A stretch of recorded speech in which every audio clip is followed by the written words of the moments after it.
41 ದಿನ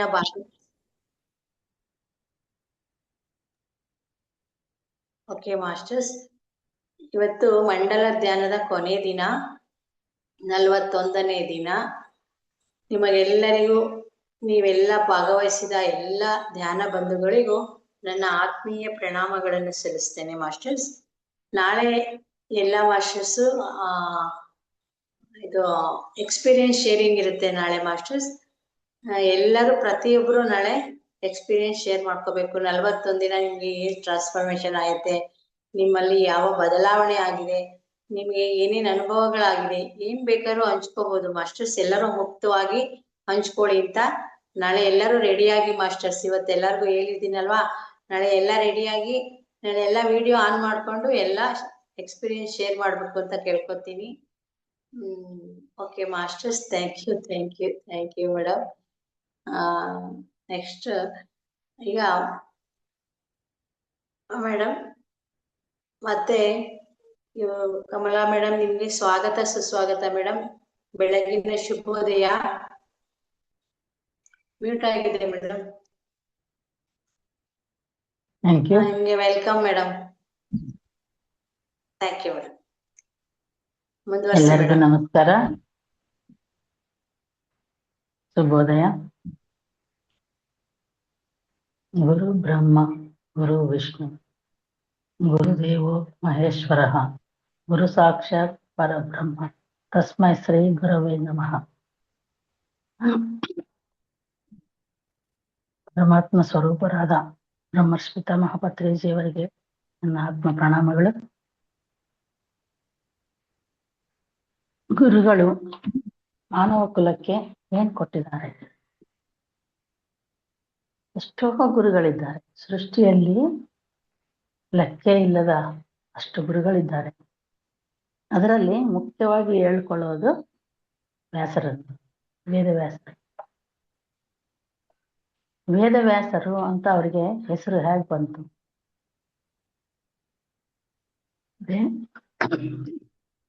ಉಪನಿಷತ್ತುಗಳಲ್ಲಿ ಎಷ್ಟೋ ವಿಷಯಗಳಿದೆ, ಅದರಲ್ಲಿ ಇಲ್ಲದ ವಿಷಯಗಳಿಲ್ಲ. ಆದರೆ ಎಷ್ಟೋ ಕನ್ಫ್ಯೂಷನ್ ಇರೋ ಆ ಒಂದು ಅದರಲ್ಲಿರೋ ವ್ಯಾಸಗಳು, ಅವು ಅವನ್ನ ಯಾವ ರೀತಿಯಾಗಿ ಜೋಡಿಸ್ಬೇಕು ಅಂಥೇಳಿ ಅವೆಲ್ಲ ವೇದವ್ಯಾಸರೇ ಬರೆದಿದ್ದಾರೆ. ಅವುಗಳನ್ನು 4 ಭಾಗಗಳನ್ನಾಗಿ ಮಾಡಿದರು ವ್ಯಾಸರು. ಅವು ಋಗ್ವೇದ, ಯಜುರ್ವೇದ, ಸಾಮವೇದ, ಅಥರ್ವಣ ವೇದ. ಆಗ ವೇದಗಳನ್ನಾಗಿ ಅವರು ಜೋಡಿಸಿದ್ದಾರೆ, ಅದಕ್ಕಾಗಿ ವೇದರಾಗಿದ್ದಾರೆ. ವ್ಯಾಸಗಳು, ಅವೆಲ್ಲ ವ್ಯಾಸಗಳಂತಾರೆ ಅವನ್ನ, ಅದಕ್ಕಾಗಿ ವೇದವ್ಯಾಸರು ಅಂತ ಅವರಿಗೆ ಹೆಸರು ಬಂತು. ಈ 4 ಭಾಗಗಳಲ್ಲಿ ಕೂಡ ಅವರು ಒಂದೊಂದು ಭಾಗದಲ್ಲಿ, ಒಂದೊಂದು ವೇದದಲ್ಲಿ 3 ತರ ಒಂದು ಡಿಫ್ರೆಂಟ್ಸ್ ವಿಭಾಗಗಳನ್ನು ಇಟ್ಟಿದ್ದಾರೆ. ಅಂದ್ರೆ ಒಂದು ಭಾಗ ಭಕ್ತಿ ಯೋಗಕ್ಕೆ ಸಂಬಂಧಪಟ್ಟಿರೋ ವಿಷಯಗಳಿರ್ತವೆ, ಇನ್ನೊಂದು ಭಾಗ ಪ್ರಾರ್ಥನಕ್ಕೆ ಸಂಬಂಧಪಟ್ಟಿರೋ ವಿಷಯಗಳಿರ್ತವೆ, ಇನ್ನೊಂದು ಭಾಗ ಆತ್ಮಸ್ಥಿತಿ, ಆ ಸಾಧನೆಯಲ್ಲಿ ಸಮಾಧಿ ಸ್ಥಿತಿಗೆ ತಗೊಂಡೋಗೋ ಒಂದು ಆತ್ಮ ಉದ್ಧರಣಕ್ಕಾಗಿ ಬೇಕಾದ ವಿಷಯಗಳಿರ್ತವೆ. ಆ ರೀತಿಯಾಗಿ ಅವರು ಅವನ್ನು ಜೋಡಿಸಿದರು. ಅವಾಗ ಸುಲಭವಾಯಿತು ಅವನ್ನು ತಗೊಂಡು ಸ್ಟಡಿ ಮಾಡ್ಲಿಕ್ಕೆ ಆಗ್ಲಿ, ಸಾಧನೆ ಮಾಡ್ಲಿಕ್ಕೆ ಆಗ್ಲಿ. ಯಾರು ಯಾವ ಸ್ಥಿತಿಯಲ್ಲಿ ಇರ್ತಾರೋ ಆ ಸ್ಥಿತಿಯಲ್ಲಿ ಅವ್ರು ತಗೊಂಡು ಸಾಧನೆ ಮಾಡ್ತಾ ಇರ್ತಾರೆ. ಅಷ್ಟೇ ಅಲ್ಲ, ಅವರು ಬರೆದಿರೋದು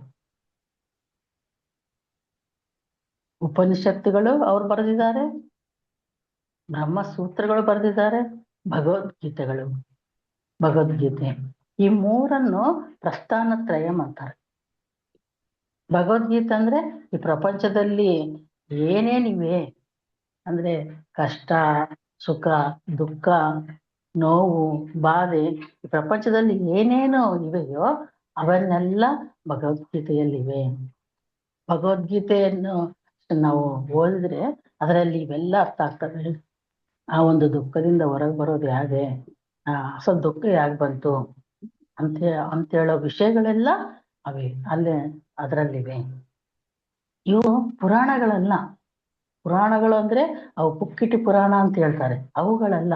ಇವು ಇತಿಹಾಸಗಳು, ಚರಿತ್ರೆಯಲ್ಲಿ ನಿಂತೋಗಿರೋ ಇತಿಹಾಸಗಳು, ರಾಮಾಯಣ ಮಹಾಭಾರತಗಳನ್ನವು. ಅಂದ್ರೆ ಮಾನವ ಕುಲಕ್ಕೆ ಬೇಕಾದ ವಿಷಯಗಳೆಲ್ಲ ಅದರಲ್ಲಿ ಇರ್ತವೆ. ಅದಕ್ಕಾಗಿ ಅವನ್ನ ಇತಿಹಾಸಗಳು ಅಂತಾರೆ, ಪುರಾಣಗಳು ಅಂತ ಅವನ್ನ ಅನ್ನಲ್ಲ. ಇಷ್ಟು ಬರೆದ್ರು ಕೂಡ ಇನ್ನ ಏನೋ ಕೊರತೆ ಇದೆ ವ್ಯಾಸರಿಗೆ. ಏನ್ ಮಾಡ್ಬೇಕು, ಇನ್ನ ಏನೋ ಕೊಡ್ಬೇಕು, ಇನ್ನ ಏನೋ ಕೊಡ್ಬೇಕು, ಈ ಮಾನವ ಕುಲಕ್ಕೆ ಇನ್ನೇನ್ ಕೊಡ್ಬೇಕು ಅಂತೇಳಿ ಅವರು ತುಟ್ಟ ತುದಿಗೆ ಹಿಮಾಲಯಕ್ಕೆ ಹೋಗುವ ಆ ಸಮಯದಲ್ಲೇ ಕೂಡ, ಅದೇ ಅಲ್ಲದೆ ಅವರು ಅಷ್ಟಾದಶ ಪುರಾಣಗಳು ಕೂಡ ಬರ್ದಾರಂತೆ. ಅಷ್ಟಾದಶ ಅಂದ್ರೆ 18 ಪುರಾಣಗಳು ಕೂಡ ಬರ್ದ್ರು. ಅವರ ಇಡೀ ಜೀವನದಲ್ಲಿ ಅವರು ಬರಿತಾನೆ ಇದ್ದಾರೆ. ಮಾನವ ಕುಲಕ್ಕೆ ಬೇಕಾದ ವಿಷಯಗಳನ್ನೆಲ್ಲ ಅವ್ರು ಕೊಡ್ತಾನೆ ಇದ್ದಾರೆ. ಜೊತೆಗೆ ಅವರು ಹಿಮಾಲಯಕ್ಕೆ ಹೋಗ್ತಾ ಹೋಗ್ತಾ ಭಾಗವತ ಅನ್ನೋ ಒಂದು ಅದ್ಭುತವಾದ ಗ್ರಂಥವನ್ನು ಕೂಡ ಕೊಟ್ರು. ಅಂದ್ರೆ ಭಗವದ್ಗೀತೆಗೆ ಅದು ಪರ್ಯಾಯ ಭಾಗವತ. ಇನ್ನು ಜೀವನದಲ್ಲಿ ಭಾಗವತ ಒಂದು ಓದಿದ್ರೆ ಇನ್ನ ಸಾಕಂತೆ. ಅವನ ಇಡೀ ಜೀವನ ಸಾರ್ಥಕ ಮಾಡ್ಕೋ ಒಂದು ಅದ್ಭುತವಾದ ವಿಷಯಗಳು ಅದರಲ್ಲಿರ್ತಿವೆ ಭಾಗವತೆಯಲ್ಲಿ. ಅದಕ್ಕಾಗಿ ಅವರು ಇಡೀ ಜೀವನವೆಲ್ಲ ಮಾನವ ಕುಲಕ್ಕೆ ಈ ಒಂದು ವಿಶ್ವ ಕಲ್ಯಾಣಕ್ಕಾಗಿ ಅವರು ಅವರ ಒಂದು ಜನ್ಮವನ್ನು ಕೊಟ್ಟಿದ್ದಾರೆ. ಅವ್ರು ಏನಂತಾರಂದ್ರೆ ಸೈಂಟಿಸ್ಟ್ಗಳೆಲ್ಲ ಅವ್ರ ಮೈಂಡ್ ಅನ್ನು ಎಷ್ಟು ಉಪಯೋಗಿಸ್ಕೊಂಡಿದ್ದಾರೆ. ಮಾಮೂಲು ಸಾಧಾರಣ ಜನಗಳು ಒಂದು 2% ಮಾತ್ರ ಮೈಂಡ್ ಉಪಯೋಗಿಸ್ತಾ ಇರ್ತಾರೆ ಅಂತ ಹೇಳ್ತಾರೆ. ಸೈಂಟಿಸ್ಟ್ಗಳು 30% ಅಷ್ಟಕ್ಕೆ ಮಿಂಚಿ ಹೋಗಿಲ್ಲಂತೆ. ಅಂದ್ರೆ ಐನ್ಸ್ಟೀನ್ ಆಗ್ಲಿ, ಆಲ್ಬರ್ಟ್ ನ್ಯೂಟನ್, ಎಷ್ಟೋ ಜನ ಸೈಂಟಿಸ್ಟ್ ಇದ್ದಾರೆ. ಅವ್ರು 30% ಮೈಂಡ್ ಮಾತ್ರ ಅವರು ಉಪಯೋಗ ಮಾಡಿದಾರಂತೆ. ಅವ್ರು ಮಾಡಿ ವೆಕೇಟ್ ಮಾಡಿದ್ಮೇಲೆ ಅವ್ರ ಮೈಂಡ್ ಅನ್ನು ಮ್ಯೂಸಿಯಂನಲ್ಲಿ ಇಟ್ಟಿದ್ದಾರೆ.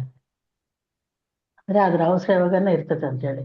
ಆದ್ರೆ ವೇದವ್ಯಾಸರು 72% ಮೈಂಡ್ ಅನ್ನು ಉಪಯೋಗಿಸ್ಕೊಂಡಿದ್ದಾರಂತೆ. ಅದೆಷ್ಟು ಅದ್ಭುತವಾದ ವಿಷಯ. ಎಲ್ಲ ಒಂದ್ ಕಡೆ ಮೈಂಡ್ ಎಲ್ಲ ಒಂದ್ ಕಡೆ ಎಲ್ಲ ಬ್ಲಾಕ್ ಆಗ್ಬಿಟ್ಟಿರ್ತೈತಿ. ಅದು ಅಸಲು ಉಪಯೋಗಕ್ಕೆ ಇರಲ್ಲ ಪ್ರತಿಯೊಬ್ಬರಿಗೂ. 72% ಅಂದ್ರೆ ಆಶಾಮಾಶಿ ಅಲ್ಲ. ಅಷ್ಟು ಮೈಂಡ್ ಅನ್ನು ಅವ್ರು ಉಪಯೋಗಿಸಿ ಈ ಒಂದು ಬ್ರಹ್ಮಾಂಡದಲ್ಲಿ ಅವರು ಅದ್ಭುತವಾದ ವಿಷಯಗಳನ್ನು ಕೊಟ್ಟಿದ್ದಾರೆ. ಅದಕ್ಕಂತ ಹೆಚ್ಚಾಗಿ ಅಂದ್ರೆ 100ಕ್ಕೆ 100% ಮೈಂಡ್ ಉಪಯೋಗಿಸ್ಕೊಂಡಿದವರು ಯಾರು ಹೇಳಿ? ಶ್ರೀಕೃಷ್ಣನು. ಅದಕ್ಕಾಗಿ ಅವರು ಜಗನ್ನಾಟಕ ಸೂತ್ರಧಾರಿ, ಜಗದ್ಗುರು ಆಗಿದ್ದಾರೆ. ಕೃಷ್ಣಂ ಒಂದೇ ಜಗದ್ಗುರು ಅಂತ ಹೇಳ್ತಾರಲ್ಲ. ಶ್ರೀಕೃಷ್ಣನು 100% ಮೈಂಡ್ ಅನ್ನು ಉಪಯೋಗಿಸ್ಕೊಂಡಿದ್ದಾನೆ. ಅವನಿಗೆ ಗೊತ್ತಿಲ್ಲದ ವಿಷಯಗಳೇ ಇಲ್ಲ ಅಂತ ಕೃಷ್ಣನು ಅವನು ನಗನಗ್ತಾ ಅವನ ಒಂದು ಮರಣ ಸಮಯದಲ್ಲಿ ನಗನಗ್ತಾ ಮೃತ್ಯುವನ್ನು ಆಹ್ವಾನ ಮಾಡಿದ. ಯಾರಾದ್ರೂ ಸಾವಿಗೆ ಭಯಬೀಳ್ತಾ ಇರ್ತಾರೆ, ಹೆದರ್ಕೊಳ್ಳಿಕ್ಕೆ ಅವರು ತುಂಬಾ ಭಯನೇ ಇರ್ತೈತೆ ಎಲ್ಲರಿಗೂ. ಪ್ರತಿಯೊಬ್ಬರಿಗೂ ಮರಣ ಭಯ ಅನ್ನೋದು ಇರ್ತದಂತೆ. ಆದರೆ ಶ್ರೀಕೃಷ್ಣನು ನಗುತ್ತಾ ಆಹ್ವಾನಿಸಿದ ಮೃತ್ಯುವನ್ನು. 100% ಮೈಂಡ್ ಉಪಯೋಗಿಸ ಎಲ್ಲಿ ಏನ್ ಮಾತಾಡ್ಬೇಕು. ಕೌರವ ಸಭೆಯಲ್ಲಿ ಶಾಂತಿ ಪ್ರಸ್ತಾವನ ತಗೊಂಡೋಗಿ ಎಷ್ಟು ಪ್ರೀತಿಯಿಂದ ಅವರಿಗೆ ಶಾಂತಿ ಪ್ರಸ್ತಾವನ ಮಾಡಿದ್ರು ಅವರಿಗೆ ತಲೆಗೆ ಇರ್ಲಿಲ್ಲ. ಆದ್ರೆ ಶಿಶುಪಾಲನ ಆ ಒಂದು ತಪ್ಪುಗಳನ್ನು 100 ತಪ್ಪುಗಳಾಗೋವರೆಗೆ ನಾನು ಆಕ್ಸೆಪ್ಟ್ ಮಾಡ್ತೀನಿ, ಆಮೇಲೆ ಇನ್ನು ಆಕ್ಸೆಪ್ಟ್ ಮಾಡೋದಿಲ್ಲ ಅಂತೇಳಿ 100 ತಪ್ಪುಗಳಾದ್ಮೇಲೆ ಅವನಿಗೆ ಸುದರ್ಶನ ಚಕ್ರವನ್ನು ಬಿಟ್ಟ. ಅಂದ್ರೆ ಅವನ ಪ್ರತಿಯೊಂದು ಜನ್ಮಗಳು ಕೃಷ್ಣನಿಗೆ ಗೊತ್ತು. ಎಲ್ಲರ ಜನ್ಮಗಳು ನನಗೆ ಗೊತ್ತು ಅಂತ ಹೇಳ್ತಾನೆ. ನನ್ನ ಜನ್ಮಗಳೊಂದೇ ಅಲ್ಲ, ಎಲ್ಲರ ಜನ್ಮಗಳು ನನಗೆ ಗೊತ್ತು. ಸೂರ್ಯನು ನಾನೇ, ಚಂದ್ರನು ನಾನೇ, ಸಮಸ್ತ ಸೃಷ್ಟಿ ನಾನೇ. ಮತ್ತೆ 100% ಆ ಮೈಂಡ್ ಅನ್ನು ಉಪಯೋಗಿಸ್ಕೊಂಡು ಪ್ರತಿಯೊಬ್ಬರು ಶ್ರೀಕೃಷ್ಣನೇ ಆಗ್ತಾರೆ. ಈ ಒಂದು ಯುಗಾಂತಗಳಲ್ಲಿ ಅಷ್ಟು ಮೈಂಡ್ ಅನ್ನು ಸಂಪೂರ್ಣವಾಗಿ ಉಪಯೋಗಿಸ್ಕೊಂಡವರು ಜಗತ್ತಿನಲ್ಲಿ ಯಾರೂ ಇಲ್ಲ. ಆದ್ರೆ ವೇದವ್ಯಾಸರು 72% ಅಂದ್ರೆ ಕೂಡ ಸುಮಾರು 10ಕ್ಕೆ ಬಂದಿದ್ದಾರೆ. ಅಷ್ಟೇ ಅಲ್ಲದೆ ವ್ಯಾಸರು ಕಾಶಿ ನಗರದಲ್ಲಿ ವ್ಯಾಸಾಶ್ರಮವನ್ನು ನಿರ್ಮಾಣ ಮಾಡಿ 10,000ಕ್ಕಿಂತ ಹೆಚ್ಚಾಗಿ ಶಿಷ್ಯರನ್ನು ತಯಾರು ಮಾಡಿ ಪ್ರಪಂಚಕ್ಕೆ ಕೊಟ್ಟರು. ಟ್ರೈನಿಂಗ್ ಸೆಂಟರ್ ಅಂತೆ. ಆ ರೀತಿಯಾಗಿ ಅವರು ಶಿಷ್ಯರನ್ನು ರೆಡಿ ಮಾಡಿ ಆ ಶಿಷ್ಯರಿಂದ ಪ್ರಪಂಚದಲ್ಲಿ ಮತ್ತಷ್ಟು ಇವಾಗ ನಮ್ಮ ಪಿರಮಿಡ್ ಮಾಸ್ಟರ್ಗಳೆಲ್ಲ ಪ್ರತಿ ಕಡೆ ಹೋದ್ ಕಡೆ ಎಲ್ಲ ಪ್ರತಿಯೊಬ್ಬರು ಪ್ರಚಾರ ಮಾಡಿ ಮತ್ತಷ್ಟು ಜನನ್ನ ಯಾಗ ತಯಾರು ಮಾಡ್ತಾ ಇದ್ದಾರೋ ಆ ರೀತಿಯಾಗಿ ವ್ಯಾಸರು ಕೊಟ್ಟಿರೋ ಆ ಒಂದು ಟ್ರೈನಿಂಗ್ ಇಂದ ಪ್ರಪಂಚದಲ್ಲಿ ಹೋಗಿ ಮತ್ತಷ್ಟು ಶಿಷ್ಯರನ್ನಾಗಿ ಅವರು ತಯಾರು ಮಾಡ್ತಾ ಆ ಮಾನವ ಕುಲದಲ್ಲಿ ಒಂದು ಈ ಲೋಕದಲ್ಲಿ ಎಷ್ಟೋ ಅದ್ಭುತವಾದ ಪ್ರಯಾಣ ಮಾಡ್ತಾ ಹೋದ್ರು. ಅಜ್ಞಾನವನ್ನು ಕ್ಲಿಯರ್ ಮಾಡ್ತಾ ಹೋದ್ರು. ಅಂದ್ರೆ ಪ್ರಪಂಚದಲ್ಲಿ ಎಷ್ಟೋ ಅಜ್ಞಾನ ಇದೆ. ಅಜ್ಞಾನ ಅಂಧಕಾರದಲ್ಲೇ ತುಂಬಿಕೊಂಡಿದೆ. ಒಬ್ಬೊಬ್ಬ ಗುರುಗಳು ಬಂದಾಗ ಆ ಈ ಅಜ್ಞಾನವನ್ನು ಕ್ಲಿಯರ್ ಮಾಡ್ತಾನೆ ಹೋಗ್ತಾ ಇದ್ದಾರೆ. ಆ ರೀತಿಯಾಗಿ ಅಲ್ಲಿ ಒಂದ್ ಸ್ವಲ್ಪ ಅಜ್ಞಾನ ಅನ್ನೋದು ಹೋಯ್ತು.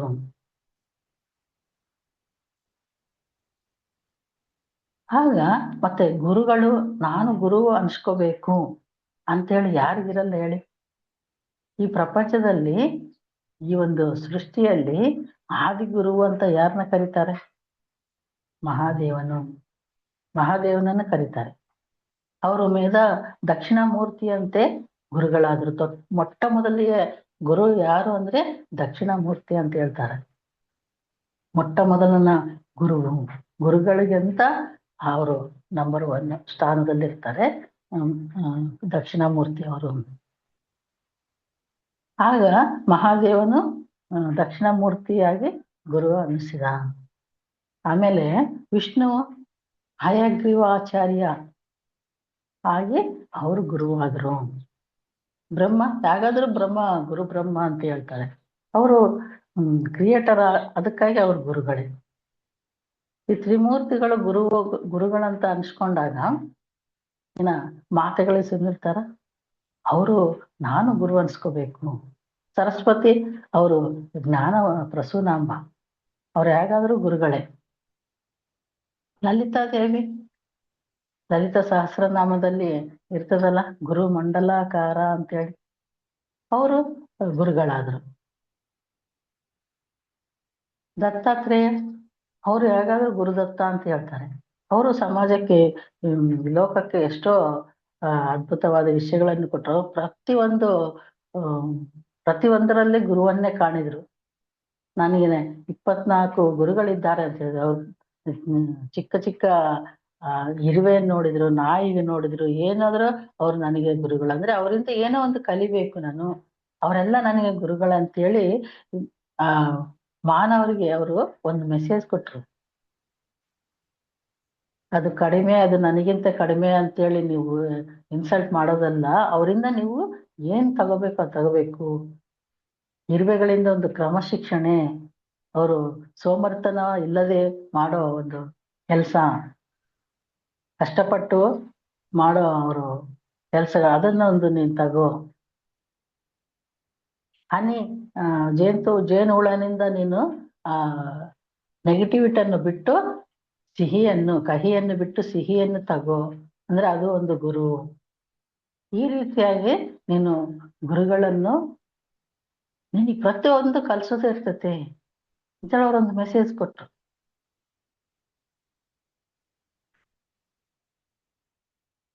ಆಮೇಲೆ ಕೃಷ್ಣ ಮುಂದೆ ಜಗದ್ಗುರು ಅಂತೀವಲ್ಲ, ಕೃಷ್ಣನ ಕೂಡ ನಾನು ಗುರು ಆಗ್ತೀನಿ. ಅವ್ರು ಜಗದ್ಗುರುಗಳೇ. ಅವರು ಎಲ್ಲಾದ್ರೂ ಪ್ಲೇಸ್ ಇರ್ತದೆ. ಬೋಧನೆ ಮಾಡ್ಲಿಕ್ಕೆ. ಎಲ್ಲಿ ಜಾಗ ಸಿಕ್ಕಿಲ್ಲ ಅಂತ ಅಂದಂಗೆ ಅವರು ಯುದ್ಧ ಸಮಯದಲ್ಲಿ ಕಾಲವನ್ನು ಸ್ತಂಭಿಸಿ ಅಲ್ಲಿ ಅವರು ಭಗವದ್ಗೀತೆಯನ್ನ ಅರ್ಜುನನಿಗೆ ಉಪದೇಶ ಮಾಡಿದ್ರು. ಅವನು ಆಳ್ತಾ ಇದ್ದ ಅರ್ಜುನನ. ಇಷ್ಟು ಜನವನ್ನು ನಾನು ಯಾಕೆ ಕೊಂದ್ಬೇಕು, ಅವರೆಲ್ಲ ನನ್ನ ಬಂಧು ಬಳಗರು, ಅಣ್ಣ ತಮ್ಮಂದಿರು, ಇವರನ್ನು ಕೊಲ್ಲಕ್ಕೆ ನನಗೆ ಆಗೋದಿಲ್ಲ ಅಂತೇಳಿ ಅವನ ಗಾಂಡೀವವನ್ನು ಬಿಟ್ಟು ಯುದ್ಧ ಭೂಮಿಯನ್ನು ಬಿಟ್ಟು ಹೋಗ್ತಾ ಇದ್ದಾಗ ಅರ್ಜುನನ್ನು ನಿಲ್ಲಿಸಿ ಅವಾಗ ಭಗವದ್ಗೀತೆಯನ್ನು ಬೋಧನೆ ಮಾಡಿದ್ರು ಶ್ರೀಕೃಷ್ಣನು. ಎಲ್ಲ ಜಾಗ ಸಿಕ್ಕಿಲ್ಲ, ಬೋಧನೆ ಮಾಡ್ಲಿಕ್ಕೆ ಸಮಯ ಸಿಕ್ಕಿಲ್ಲ, ಜಾಗ ಸಿಕ್ಕಿಲ್ಲ. ಕಾಲವನ್ನು ಸ್ತಂಭಿಸುವಷ್ಟು ಕೆಪಾಸಿಟಿ ಕೃಷ್ಣನಿಗಿದೆ. ಅದಕ್ಕೆ ಹೇಳ್ತಾರೆ ಅವರು 100% ಮೈಂಡ್ ಅನ್ನು ಉಪಯೋಗಿಸ್ಕೊಂಡಿದ್ದಾರೆ ಅಂತೇಳಿ. ಭಗವದ್ಗೀತೆಯನ್ನು ಬೋಧಿಸಿ ಅವರು ಜಗದ್ಗುರುಗಳೇ ಆದರು. ಕಪಿಲ ಮಹಾಮುನಿ ಸಾಂಖ್ಯ ಯೋಗವನ್ನು ಕೊಟ್ಟರು. 24 ತತ್ವಗಳಿಂದ ಈ ಜೀವಿ ಅನ್ನೋದು ಉದ್ಭವ ಆಗಿದೆ. ಆತ್ಮ ಅನ್ನೋದು ಒಂದೇ, ಪುರುಷ ಅಂತ ಹೇಳ್ತಾರೆ. ಉಳಿದಿದ್ದು 24 ತತ್ವಗಳಿಂದ ಈ ಒಂದು ಶರೀರ, ಈ ಒಂದು ಜೀವಾತ್ಮ ಅನ್ನೋದು ಏರ್ಪಾಟಾಗಿದೆ ಅಂತೇಳಿ ಅವರು ಗುರುಗಳಾದರು.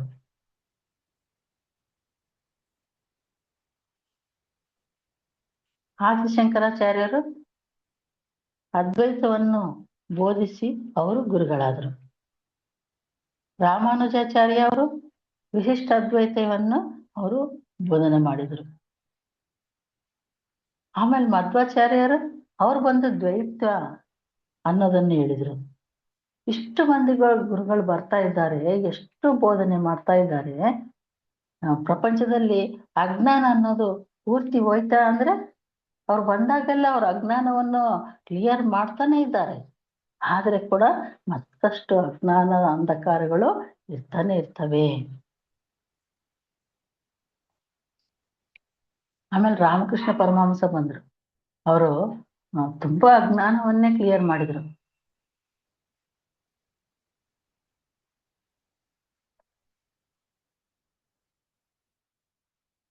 ಎಷ್ಟು ಜನ ಗುರುಗಳಿದ್ದಾರೆ. ರಾಘವೇಂದ್ರ ಸ್ವಾಮಿ, ಮಂತ್ರಾಲಯ ರಾಘವೇಂದ್ರ ಸ್ವಾಮಿ, ಆಮೇಲೆ ಓಶೋ ಅವ್ರು ಬಂದ್ರು, ವಿವೇಕಾನಂದ ಅವ್ರು ಬಂದ್ರು. ವಿವೇಕಾನಂದ ಬೋಧನೆಗಳಂದ್ರೆ ಯೂತ್ಗೆ ಅಷ್ಟು ಅಟ್ರಾಕ್ಷನ್. ಅವ್ರ ಬೋಧನೆಗಳು ಕೇಳ್ತಾ ಇದ್ರೆ ಆ ಬೂಸ್ ಬಂಕ್ ಬಂದ್ಬಿಡ್ತವೆ. ವಿವೇಕಾನಂದರು ಹೇಳ್ತಾರೆ ಅವ್ರ ಬೋಧನೆಗಳು 1000 ವರ್ಷಗಳಾದ್ರೆ ಕೂಡ ಅವು ಯುವಕರನ್ನು ಒಂದು ಉತ್ತೇಜ ಕೊಡ್ತಾನೆ ಇರ್ತವೆ.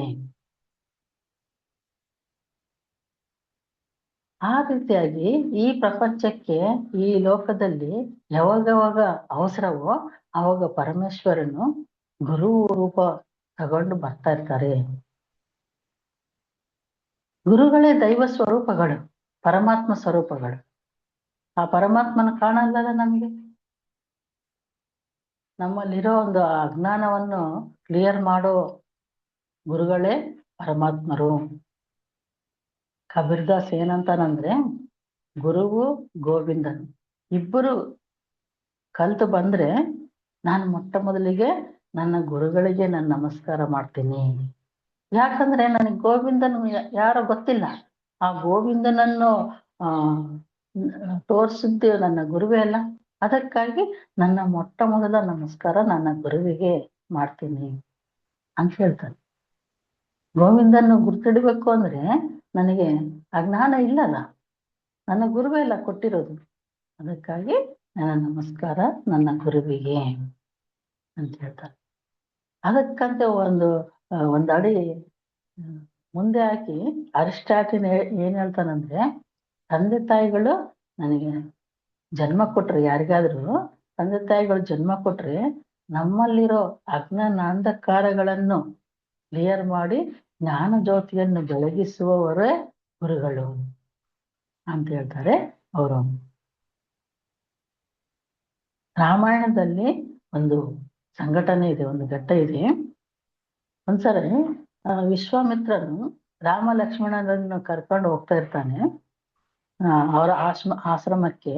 ಅವಾಗೆಲ್ಲ ಎಲ್ಲಿಗೋದ್ರು ನಡ್ಕೊಂತ ಹೋಗೋದೆಲ್ಲ.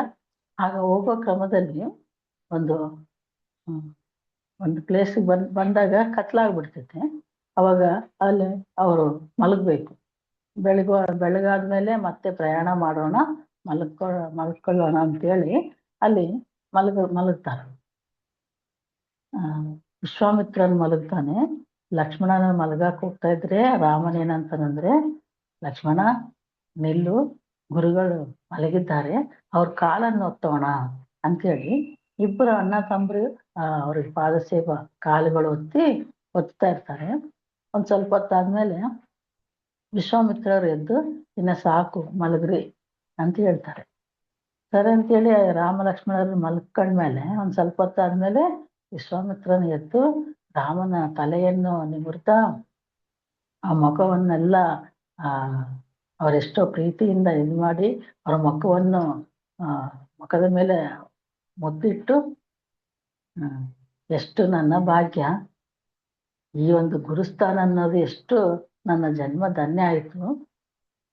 ನೀನ್ ಯಾರೋ ನಿನಗ್ ಗೊತ್ತು, ನನಗ್ ಗೊತ್ತು. ನೀನ್ ಈ ಭೂಲೋಕದಲ್ಲಿ ನೀನು ಯಾವ ಕಾರ್ಯ ನಿಮಿತ್ತವಾಗಿ ಜನ್ಮ ತಗೊಂಡಿಯೋ ಕೂಡ ನಿನಗ್ ಗೊತ್ತು. ಅಷ್ಟು ದೇವನಾದ ನಿನಗೆ ಸರ್ವ ದೇವತೆಗಳು ನಿನ್ನ ಪಾದಗಳಿಗೆ ನಮಸ್ಕಾರ ಮಾಡ್ತಾರೆ, ಮುಗಿಯೋ ನೀನು ನನ್ನ ಪಾದಗಳನ್ನು ಅಂದ್ರೆ ಆ ದೇವನು ಬಂದು ನನ್ನ ಪಾದಗಳನ್ನು ಒತ್ತಿದ್ದಾನೆ ಅಂದ್ರೆ ಇನ್ನ ಅಷ್ಟಕ್ಕೆ ಮಿಂಚಿದ ಗುರುಸ್ಥಾನ ಎಷ್ಟು ಪವಿತ್ರವಾದದ್ದು. ಇದಕ್ಕೆ ಸ್ವರ್ಗಾಧಿಪತ್ಯ ಕೂಡ ಇದ್ರ ಮುಂದೆ ಏನು ಆಗಲ್ಲ. ಸ್ವರ್ಗಾಧಿಪತ್ಯ ಕೂಡ ನನಗೆ ಯಾರಿಗೂ ಬೇಕಾಗಿಲ್ಲ. ಅಷ್ಟು ದೊಡ್ಡದಾದದ್ದು, ಅಷ್ಟು ಗೌರವವಾದದ್ದು, ಅಷ್ಟು ಪವಿತ್ರವಾದದ್ದು ಗುರುಸ್ಥಾನ ಅನ್ನೋದು ಎಷ್ಟೋ ಪ್ರೀತಿಯಿಂದ ಮುದ್ದಾಡ್ತಾನಂತೆ ವಿಶ್ವಾಮಿತ್ರ. ಅಂದ್ರೆ ಗುರುಸ್ಥಾನ ಆ ದೇವರಿಗಿಂತ ಕೂಡ ಇನ್ನ ಮತ್ತಷ್ಟು ಮೇಲೆ ಇದೆ, ಉನ್ನತವಾಗಿದೆ ಗುರುಸ್ಥಾನ ಅನ್ನೋದು. ಅಷ್ಟು ಪವಿತ್ರವಾದದ್ದು. ಅಂತ ಗುರುಗಳನ್ನು ಎಷ್ಟು ಭಕ್ತಿಯಿಂದ, ಎಷ್ಟು ವಿಶ್ವಾಸದಿಂದ ನಾವು ಇಟ್ಕೊಂಡ್ರೆ ಅಷ್ಟು ಉನ್ನತಿ ಸಿಗುತ್ತೆ ಅಂತ ಹೇಳಿ ಈ ಒಂದು ಸಂಘಟನೆ ತಿಳಿಸ್ತದೆ. ನನ್ನ ಜನ್ಮ ಧನ್ಯವಾಯ್ತಲ್ಲ, ಏನು ಆಹಾ ಅಂತೇಳಿ ಎಷ್ಟೋ ಅವರು ಸಂತೋಷ ಪಡ್ತಾರೆ. ಈ ಗುರುಸ್ಥಾನದ ಮುಂದೆ ಸ್ವರ್ಗಾಧಿಪತ್ಯ ಕೂಡ ಯಾತಕ್ಕೆ ಕೂಡ ಒಂದ್ ಸ್ವಲ್ಪ ಕೂಡ ಅದು ಕೊರಗಾಗಲ್ಲ ಅಂತ ಹೇಳ್ತಾರೆ. ಆ ಗುರುಗಳನ್ನು ನಾವು ಹೇಗೆ ಇಟ್ಕೋಬೇಕು ಅಂದ್ರೆ, ಇಲ್ಲಿ ಮರ್ಕಟ ಕಿಶೋರ ನ್ಯಾಯ, ಮಾರ್ಜಾಲ ಕಿಶೋರ ನ್ಯಾಯ ಅಂತ ಹೇಳ್ತಾರೆ. ಇವಾಗ ಕೋತಿ ಇದೆ, ಕೋತಿ ಅದರ ಮರಿದೇ ಬಾಧ್ಯತೆ, ತಾಯಿದಲ್ಲ. ತಾಯಿ ಸುಮ್ನೆ ಹೋಗ್ತಾ ಇರ್ತಾಳೆ, ಆ ಗಿಡದಿಂದ ಇನ್ನೊಂದು ಗಿಡಕ್ಕೆ ಹಾರ್ತಾನೆ ಇರ್ತತೆ ತಾಯಿ ಕೋತಿ. ಆದ್ರೆ ಮರಿ ಕೋತಿ ತಾಯಿನ ಗಟ್ಟಿಯಾಗಿ ಇಟ್ಕೋಬೇಕು, ಇಲ್ಲಾಂದ್ರೆ ಅದು ಬಿದ್ದೋಗ್ಬಿಡ್ತೈತೆ. ಅದು ಬಿದ್ದೋದ್ರೆ ಇನ್ನ ತಾಯಿಗೆ ನೋಡ್ಕೊಳ್ಳೋದಿಲ್ಲ, ಅದು ಹೋಗ್ತಾನೆ ಇರ್ತತೆ. ನನ್ನ ಮರಿ ಬಿದ್ದೋಗೈತೆ ಅಂತೇಳಿ ಅದಕ್ಕೇನು ಎಚ್ಚರ ಇರೋದಿಲ್ಲ. ಆಗ ಆ ರೀತಿಯಾಗಿ ಗುರುಗಳನ್ನು ನಾವು ಇಟ್ಕೊಂಡ್ರೆ ಆಮೇಲೆ ಮಾರ್ಜಾಲ ಕಿಶೋರ ನ್ಯಾಯ ಅಂತಾರೆ. ಅಂದ್ರೆ ಬೆಕ್ಕು ನೋಡ್ರಿ, ಇದು ತಾಯಿಂದೇ ಬಾಧ್ಯತೆ. ತಾಯಿ ಬೆಕ್ಕು ಅದರ ಮರಿಗಳನ್ನು 7 ಪ್ಲೇಸಲ್ಲಿ ಚೇಂಜ್ ಮಾಡಿಸ್ತಾ ಹೋಗ್ತತೆ. ಆ ಮರಿಯನ್ನು ಬಾಯಲ್ಲಿ ಇಟ್ಕೊಂಡು ಅದಕ್ಕೆ ನೋವಾಗದೆ ನಿಧಾನವಾಗಿ ಜಾಗೃತೆಯಿಂದ ಅದು ಬೇರೆ ಕಡೆ ಸೇರಿಸ್ತಾ ಇರ್ತದೆ. ಅಂದ್ರೆ ತಾಯಿದೆ ಅಲ್ಲಿ ಬಾಧ್ಯತೆ, ಮಕ್ಕಳು ಮರಿದಲ್ಲ. ಆ ರೀತಿಯಾಗಿ ಮೊಟ್ಟ ಮೊದಲಿಗೆ ಕೋತಿ ಮರಿಯಂತೆ ನಾವು ಗುರುಗಳನ್ನು ಹಿಡ್ಕೋಬೇಕು. ಆಗ ವಿಶ್ವಾಸದಿಂದ, ಒಂದು ಭಕ್ತಿಯಿಂದ ಆ ಗುರುಗಳನ್ನು ನಾವು ಗಟ್ಟಿಯಾಗಿ ಹಿಡ್ಕೊಂಡಾಗ ಆಮೇಲೆ ಗುರುಗಳೇ ನಮ್ಮನ್ನು ಆ ರೀತಿಯಾಗಿ ಇಟ್ಕೊಳ್ತಾರೆ. ಎಲ್ಲಿ ಇದ್ರು ಕೂಡ ಆ ಗುರುಗಳನ್ನು ನಾವು ಮನಸ್ಸಿನಲ್ಲಿ ಸ್ಮರಣೆ ಮಾಡಿದ್ರೆ ಸಾಕು, ನಮ್ಮ ಉದ್ಧಾರ ನಡೆದೋಗ್ತದೆ. ಅವ್ರು ಹೇಳ್ಕೊಳ್ಳೋದಿಲ್ಲ ನನ್ನಿಂದ ಇದೆಲ್ಲ ನಡೆದಿದೆ ಅಂತೇಳಿ ಅವ್ರು ಏನು ಹೇಳ್ಕೊಳ್ಳೋದಿಲ್ಲ. ನನಗೇನು ಗೊತ್ತಿಲ್ಲಪ್ಪ, ನಿನ್ನ ವಿಶ್ವಾಸನೇ ನಿನ್ನ ನಡೆಸಿದೆ ಅಂತ ಹೇಳ್ತಾರೆ. ಇದಕ್ಕೆ ಎಕ್ಸಾಂಪಲ್ ಹೇಳ್ಬೇಕಂದ್ರೆ ಜೀಸಸ್ ಒಂದ್ ತಲ್ಲಿ ಹೋಗ್ತಾ ಇರ್ತಾರೆ ಒಂದ್ ಕಡೆ. ಅವರು ಹೋಗುವಾಗ ಜನರು ಬಂದು ಅವ್ರ ಬಟ್ಟೆಗಳನ್ನು ಮುಟ್ಕೊಳ್ತಾರೆ. ಹಂಗ್ ಮುಟ್ಕೊಳ್ತಾ ಇದ್ರೆ ಅವ್ರು ಹಿಂದಿರುಗಿ ಯಾರು ನನ್ನನ್ನು ಮುಟ್ಟಿರೋದು ಅಂತ ಕೇಳಿದಾಗ ಅವ್ರು ಹೇಳ್ತಾರೆ, ನಾವೇ ಸ್ವಾಮಿ, ನಿಮ್ಮನ್ನು ಮುಟ್ಕೊಂಡ್ರೆ ಸಾಕು, ನಿಮ್ಮ ಬಟ್ಟೆಗಳನ್ನು ಮುಟ್ಕೊಂಡ್ರೆ ಸಾಕು, ನಮ್ಮಲ್ಲಿರೋ ಆ ರೋಗಗಳು, ಆ ನೋವುಗಳು, ಬಾಧೆಗಳು, ಕಷ್ಟಗಳು ಅವೆಲ್ಲ ಹೊರಟೋಗ್ತಾ ಇವೆ, ಅದಕ್ಕಾಗಿ ನಾವು ಮುಟ್ಕೊಳ್ತಾ ಇದ್ದೀವಿ ಅಂತ ಅವ್ರು ಬಂದು ಹೇಳಿದಾಗ, ನಾನೇನ್ ಮಾಡಿಲ್ಲ, ನಿಮ್ಮ ವಿಶ್ವಾಸನೇ ನಿಮ್ಮನ್ನು ವಾಸಿ ಮಾಡಿದೆ, ನಾನೇನ್ ಮಾಡಿಲ್ಲ ಅಂತ ಹೇಳ್ತಾರೆ. ಆ ರೀತಿಯಾಗಿರ್ತಾರೆ ಗುರುಗಳು.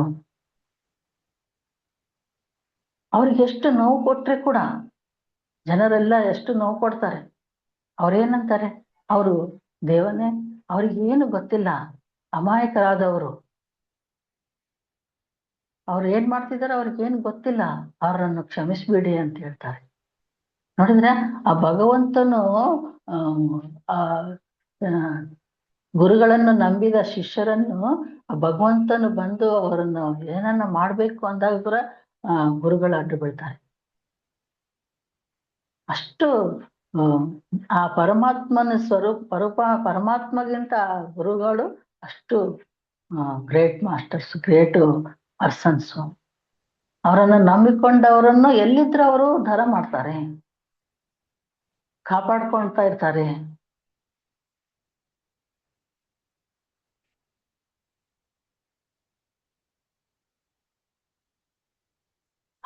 ಅಷ್ಟೇ ಅಲ್ಲದೆ ಗುರುಗಳು ಹೊಡಿತಾರೆ, ಅವರು ತುಂಬಾ ಜನರು ಸಿಟ್ಟು ಮಾಡ್ಕೊಳ್ತಾ ಇರ್ತಾರೆ, ಅವ್ರು ಯಾಕೆ ಹೊಡಿತಾರೆ, ಸಿಟ್ಟು ಬರಬಾರ್ದಲ್ಲ ಅಂತ ಹೇಳಿ. ಇವಾಗ ಆಗಸರಿರ್ತಾರೆ, ಬಟ್ಟೆಗಳು ತುಂಬಾ ಗಲೀಜಾಗಿರ್ತವೆ, ಅವು ಕ್ಲಿಯರ್ ಆಗ್ಬೇಕಂದ್ರೆ ಅವನು ಒಗಿಬೇಕು. ಬಟ್ಟೆ ಬಂಡೆಗಾಕಿ ಒಗೆದಾಗ ಅವಾಗ ಅವು ಬೆಳ್ಳಗಾಗ್ತವೆ. ಅವು ನಿನ್ನಲ್ಲಿ ಎಷ್ಟೋ ಮೂರ್ಖತ್ವ ಇದೆ, ಎಷ್ಟೋ ಅಜ್ಞಾನ ಇದೆ, ಅದೆಲ್ಲ ಹೋಗ್ಬೇಕು ಅಂದ್ರೆ 4 ದೆಬ್ಬೆಗಳಾಗ್ಬೇಕು. ಒಂದು ಸ್ವಲ್ಪ ಜನಕ್ಕೆ ದೆಬ್ಬೆಗಳು ಹಾಕಿದ್ರೇನೆ, ಹೊಡೆದ್ರೇನೆ ಅದು ದಾರಿ ಬರ್ತದೆ. ಸ್ವಲ್ಪ ಜನಕ್ಕೆ ಸುಮ್ಮನೆ ಕೈ ಎತ್ತಿದ್ರೆ ಸಾಕು, ಅವರು ದಾರಿ ಬಂದ್ಬಿಡ್ತಾರೆ. ಸ್ವಲ್ಪ ಜನ ಅಮ್ಮ ಸಾರು ಹೊಡಿತಾರೇನೋ, ನಾನು ಪರ್ಫೆಕ್ಟ್ ಆಗಿರ್ಬೇಕು ಅನ್ನೋದ್ರಿಂದ ಅವ್ರು ದಾರಿ ಬರ್ತಾರೆ. ಈ ರೀತಿಯಾಗಿ ಇರ್ತದೆ, ಸುಮ್ಮನೆ ಹೊಡೆಯೋದಿಲ್ಲ. ನಮ್ಮಲ್ಲಿರೋ ಮಾಲಿನ್ಯಗಳನ್ನು ಅವ್ರು ತೊಳ್ಕೊಳ್ಳಿಕ್ಕೆ ನಮ್ಮ ಒಂದು ಅದ್ಭುತ ಅವಕಾಶ ಅದು. ನಮ್ಮಲ್ಲಿರೋ ಆ ಒಂದು ಏನಾದ್ರೂ ಇರ್ತೈತೋ ಮಾಲಿನ್ಯ ಅನ್ನೋದು, ಅದು ಕ್ಲಿಯರ್ ಮಾಡ್ಲಿಕ್ಕೆ ಅವರು ಹೊಡಿತಾರೆ, ಸುಮ್ಮನೆ ಹೊಡೆಯೋದಿಲ್ಲ. ಇಲ್ಲಾಂದ್ರೆ ಎಷ್ಟೋ ಜನ ಇರ್ತಾರೆ, ಅವ್ರ ಎಲ್ಲರೂ ಅಂದ್ಬಿಟ್ಟು ಇವ್ರಿಗೆ ಯಾಕೆ ಹೊಡಿತಾರೆ. ಆ ರೀತಿಯಾಗಿ ಇರ್ತೈತೆ ಗುರುಗಳ ಒಂದು ಸಂಸ್ಕರಣ.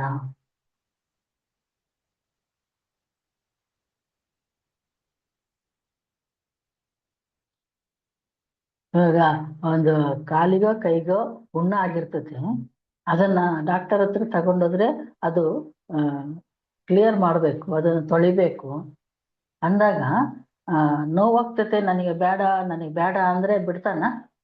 ಯಾರನ್ನ ಗಟ್ಟಿಗೆ ಹಿಡ್ಕ ಅಂತೇಳಿ ಅದನ್ನು ಕ್ಲಿಯರ್ ಮಾಡ್ತಾನಲ್ಲ. ಅದೆಲ್ಲ ಒಳಗಿರೋ ಕಿವಿ ವೇಸ್ಟೇಜ್ ಎಲ್ಲ ತೆಗಿಲಿಕ್ಕೆ ಎಷ್ಟು ಕ್ಲಿಯರ್ ಮಾಡ್ಬೇಕಂದ್ರೆ ಎಷ್ಟು ನೋವಾಗ್ತೈತೆ ಅವಾಗ. ಅದನ್ನೆಲ್ಲ ಹಂಗೆ ಬಿಟ್ಬಿಟ್ರೆ ಅದು ಕೊಳ್ತೋಗಿ ಕಾಲೇ ತೆಗಿಬೇಕಾಗ್ತದೆ. ಅದಕ್ಕಾಗಿ ಅವ್ರಿಗೆ ಎಷ್ಟು ನೋವಾದ್ರೂ ಕೂಡ ಅವ್ನ ಡಾಕ್ಟರ್ ಹಿಡ್ಕೊಂಡು ಅದನ್ನು ಕ್ಲಿಯರ್ ಮಾಡಿ ಅಲ್ಲಿ ಅದನ್ನ ಆಯಿಂಟ್ಮೆಂಟ್ ಹಚ್ಚಿ ಅದನ್ನು ಏನ್ ಮಾಡ್ಬೇಕು ಅದು ಮಾಡ್ತಾನೆ ಪ್ರಾಸೆಸ್. ಅವಾಗ ಸ್ವಲ್ಪ ದಿನಕ್ಕೆ ಅದು ಕ್ಲಿಯರ್ ಆಗ್ಬಿಡ್ತೈತಿ. ನೋವಾಗ್ತೈತೆ ಅಂತ ಬಿಟ್ರೆ ಅದು ಕೊಳ್ತೋಗ್ಬಿಡ್ತೈತಿ. ಆ ರೀತಿಯಾಗಿ ನಮ್ಮಲ್ಲಿ ಏನಿದೆಯೋ ಅಜ್ಞಾನವು, ಮೂರ್ಖತ್ವವು, ಏನೇನಿದೆಯೋ ಅಹಂಕಾರವು, ಅವೆಲ್ಲ ಕ್ಲಿಯರ್ ಮಾಡ್ಲಿಕ್ಕೆ ಗುರುಗಳೊಂದು ದೆಬ್ಬೆ ಹಾಕ್ತಾರೆ. ಒಂದ್ಸರಿ ಛತ್ರಪತಿ ಶಿವಾಜಿ ಅವರಿಗೂ ಅವನ ಒಂದು ಪರಾಕ್ರಮವನ್ನು ನೋಡ್ಕೊಂಡು ತುಂಬಾ ಅಹಂಕಾರದಿಂದ ಅವನಿಗೆ ಏನನ್ಸ್ತಂದ್ರೆ, ನನಗಿಂತ ಪರಾಕ್ರಮನ್ ಯಾರು ಇಲ್ಲ, ನನಗಿಂತ ವೀರಶೂರನ್ ಯಾರು ಇಲ್ಲ ಅಂತೇಳಿ ಎಷ್ಟು ಅಹಂಕಾರದಿಂದ ಅವನು ಅನ್ಕೊಂತ ಇದ್ದಾಗ ಎಲ್ಲೋ ಇರ್ತಾರಂತೆ ಅವ್ರ ಗುರು ಸಮರ್ಥ ರಾಮದಾಸ್. ಅವ್ರಿಗೆ ಎಲ್ಲೋ ಕೂತ್ಕೊಂಡು ಧ್ಯಾನ ಮಾಡ್ಕೊಳ್ತಾ ಇದ್ರೆ ಅವ್ರಿಗೆ ತಿಳಿತು ಛತ್ರಪತಿ ಏನ್ ಅನ್ಕೊಂತ ಇದ್ದಾನೆ, ಇವನೊಂದು ಅಹಂಕಾರವನ್ನು ಅರ್ಥ ಆಯ್ತು ಗುರುಗಳಿಗೆ. ಅವ್ರು ಏನ್ ಅನ್ಕೊಂಡ್ರಂತೆ, ಅವ್ರು ಎಲ್ಲಿದ್ದಾನೋ ನನ್ನ ಒಂದು ಶಿಷ್ಯನು ಎಲ್ಲಿದ್ದಾನೋ ಇದ್ದ ತಕ್ಷಣವೇ ಹೆಂಗಿದ್ದಾನ ಹಂಗ ಬರ್ಬೇಕು ನನ್ನ ಹತ್ರಕ್ಕೆ ಅಂತೇಳಿ ಒಂದು ಸಂಕಲ್ಪ ಮಾಡ್ಕೊಂಡ್ರಂತೆ, ಸಂಕಲ್ಪಿಸಿದ್ರು. ಅವರು ಎಲ್ಲಿಗೆ ಹೋಗುವ ಅವಶ್ಯಕತೆ ಇರ್ಲಿಲ್ಲ ಛತ್ರಪತಿ ಶಿವಾಜಿ ಅವರಿಗೆ, ಆದ್ರೆ ಗುರುಗಳನ್ನು ನೋಡ್ಬೇಕು ಅಂತ ಮನಸ್ಸಿಗೆ ತುಂಬಾ ಅನಿಸ್ತು. ಅವಾಗ ಆಶ್ರಮಕ್ಕೆ ಹೋದ್ರು. ಆಶ್ರಮಕ್ಕೆ ಹೋಗಿ ಗುರುಗಳಿಗೆ ನಮಸ್ಕಾರ ಮಾಡಿದಾಗ ಸರಿ ಇಬ್ಬರು ಕಲ್ತ ಆಗ ಹೋಗಿ ಬರೋಣ ಅಂತ ಹೇಳಿ ಹೊರಗೆ ಹೋದ್ರಂತೆ. ಕಲ್ತು ಆಗ ಹೋಗ್ತಾ ಹೋಗ್ತಾ ಒಂದು ದೊಡ್ಡ ಕಲ್ಲು ಕಾಣಿಸ್ತಿದ್ದ. ಒಂದು ಕಾಣಿಸಿದಾಗ ಗುರುಗಳು ಏನ್ ಹೇಳ್ತಾರಂದ್ರೆ ಅದನ್ನು ಅದನ್ನು ಒಡಿ ಅಂತ ಹೇಳಿದ್ರಂತೆ. ಅದನ್ನು ಅವರು ಮತ್ತೊಂದು ಕಲ್ ತಗೊಂಡು ಅದನ್ನ ಹೊಡೆದಾಗ ಅದು ಹೊಡೆದೋಯ್ತು. ಹೊಡೆದೋದ್ರೆ ಅದರ ಒಳಗಿಂದ ನೀರ್ ಬಂದು ಅದ್ರ ಜೊತೆ ಒಂದು ಕಪ್ಪೆ ಕೂಡ ಬಂತು. ಅದು ನೋಡಿ ಇದ್ರ ಅಸಲು ಈ ಕಲ್ಲಿನಲ್ಲಿ ನೀರ್ ಯಾಕೆ ಬಂದವು, ಅದ್ರ ಜೊತೆ ಒಂದು ಕಪ್ಪೆ ಇದೆ, ಅದು ಯಾಕೆ ಬಂತು ಅಂತ ಛತ್ರಪತಿ ಅವರು ತುಂಬಾ ಆಶ್ಚರ್ಯ ಪಟ್ರಂತೆ. ಅವಾಗ ಗುರುಗಳು ಏನ್ ಹೇಳ್ತಾರಂದ್ರೆ,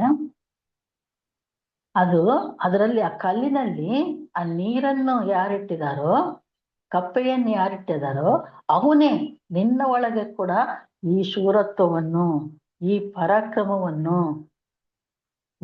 ವೀರತ್ವವನ್ನು ಅವೆಲ್ಲ ಅವನ್ನ ಇಟ್ಟಿದ್ದಾನೆ. ಅವು ನಿನ್ನವಲ್ಲ, ಅವೆಲ್ಲ ಅವನಿಟ್ಟಿರೋವು ಅಂತ ಹೇಳಿದಾಗ ಛತ್ರಪತಿ ಅವರಿಗೆ ಆ ಅಹಂಕಾರ ಅನ್ನೋದು ಸಮಾಪ್ತವಾಯಿತು ಆ ಕ್ಷಣವೇ ಅಂತ ಹೇಳ್ತಾರೆ. ನೋಡಿದ್ರೆ ಗುರುಗಳು ನಮ್ಮಲ್ಲಿರೋ ಅಹಂಕಾರವನ್ನು ತೆಗಿಬೇಕಂದ್ರೆ ಕೂಡ ಅವ್ರು ಯಾವ ರೀತಿಯಾಗಿ ಇದು ಮಾಡ್ತಾರೋ ಅನ್ನೋದು ಇಲ್ಲಿ ಅರ್ಥ ಆಗ್ತದೆ. ಅಂದ್ರೆ ಗುರುಗಳು ಇರೋದೇ ಈಗ ಅವ್ರಿಗೋಸ್ಕರ ಅವ್ರಿಗೇನು ಮಾಡ್ಕೊಳ್ಳೋದಿಲ್ಲ. ಶಿಷ್ಯರ ಉದ್ಧಾರ ಮಾಡ್ಲಿಕ್ಕೆ, ಈ ಪ್ರಪಂಚಕ್ಕೆ, ಈ ಲೋಕ ಕಲ್ಯಾಣ ಮಾಡ್ಲಿಕ್ಕೆ ಬೇಕಾದ ಸಂಸ್ಕಾರವನ್ನು ಕೊಡ್ತಾರೆ ಅವರು. ಅಂದ್ರೆ ಅಹಂಕಾರವನ್ನು ಎಷ್ಟು ತಿಳುವಳಿಕೆಯಿಂದ ಕ್ಲಿಯರ್ ಮಾಡಿದ್ರು. ನಿನ್ನ ಅಹಂಕಾರವನ್ನು ಬಿಟ್ಬಿಡು ಅಂತೇಳಿ ಅಂದ್ರೆ ಅರ್ಥ ಆಗ್ತದೆ. ಎಕ್ಸಾಂಪಲ್ ತೋರಿಸ್ಬೇಕಲ್ಲಿ, ಪ್ರಾಕ್ಟಿಕಲ್ ತೋರಿಸಿದ್ರೆ ಅವಾಗ ಅರ್ಥ ಆಗ್ತೈತಿ. ಇವು ಪರಮಾತ್ಮದಿಂದ ಬಂದಿರೋವು, ನನ್ನ ಅಹಂಕಾರಕ್ಕೆ ಗುರಿಯಾಗಬೇಕಾಗಿಲ್ಲ ಅಂತೇಳಿ ಅವ್ರಿಗೆ ಅನಿಸ್ತದಲ್ಲ.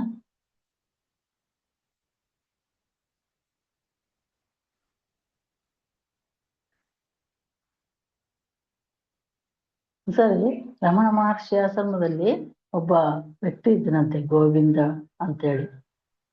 ಆತ ಏನು ಕೆಲಸ ಮಾಡ್ತಾ ಇರ್ಲಿಲ್ಲ, ತಿನ್ನೋದು ಕೂಡೋದು.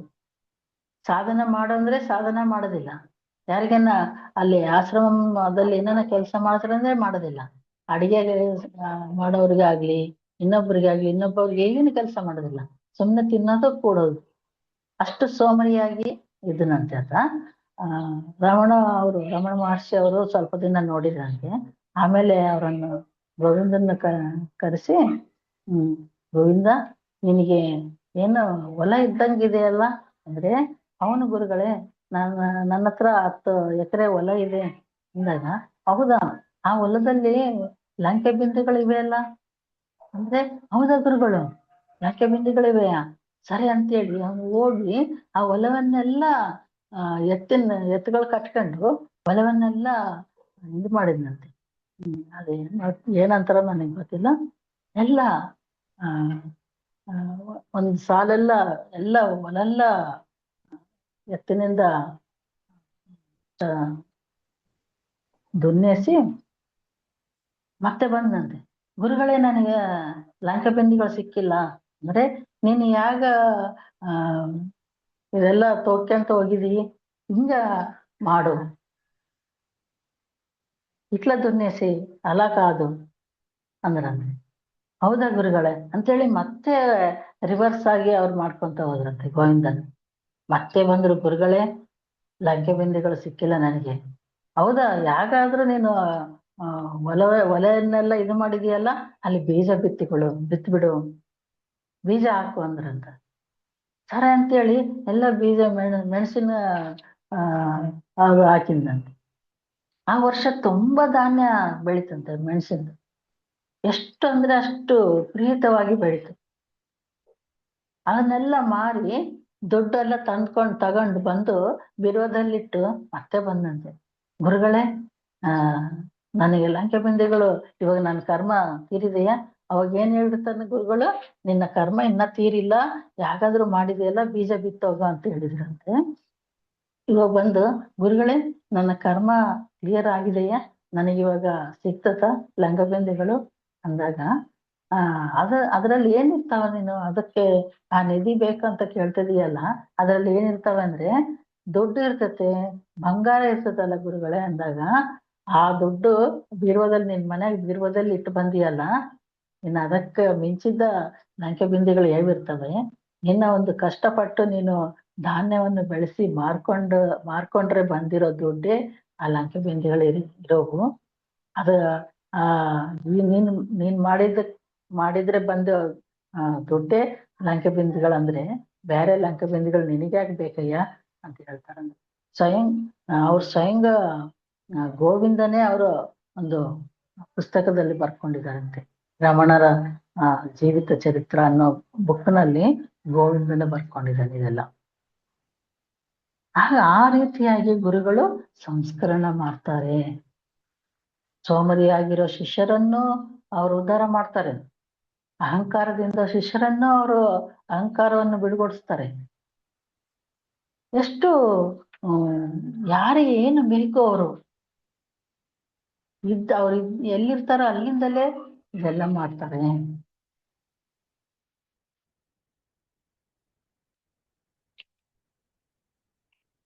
ಬೇರೆ ಲಂಕಬಿಂದಲ್ಲೂ ಯಾಕೆ ನಿನಗೆ, ನೀನ್ ಕಷ್ಟಪಟ್ಟು ಮಾಡಿದ್ರೆ ಬಂದು ದುಡ್ಡಿಗಿಂತ ಬೇರೆ ಏನ್ ಬೇಕಯ್ಯ ನಿನಗೆ ಅಂತ ಹೇಳಿ ಅವರು ಹೇಳಿ ಉದ್ಧಾರ ಮಾಡಿದ್ರಂತೆ ಗೋವಿಂದನ್ನ. ಹಾಗೆ ಈ ದೀಕ್ಷೆಗಳನ್ನ ದೀಕ್ಷೆ ಕೊಡ್ತಾರಂತ ಹೇಳ್ತಾರಲ್ಲ, ಅಂಥವು ಮೂರ್ ತರ ದೀಕ್ಷೆಗಳು ಇರ್ತಾವ. ಅವೇನಂದ್ರೆ ಸ್ಪರ್ಶ ದೀಕ್ಷಾ, ನಯನ ದೀಕ್ಷಾ, ಸ್ಮರಣ ದೀಕ್ಷಾ. ಸ್ಪರ್ಶ ದೀಕ್ಷಾ ಅಂದ್ರೆ ಕುಕ್ಕುಟ ದೀಕ್ಷಾ ಅಂತಾರ.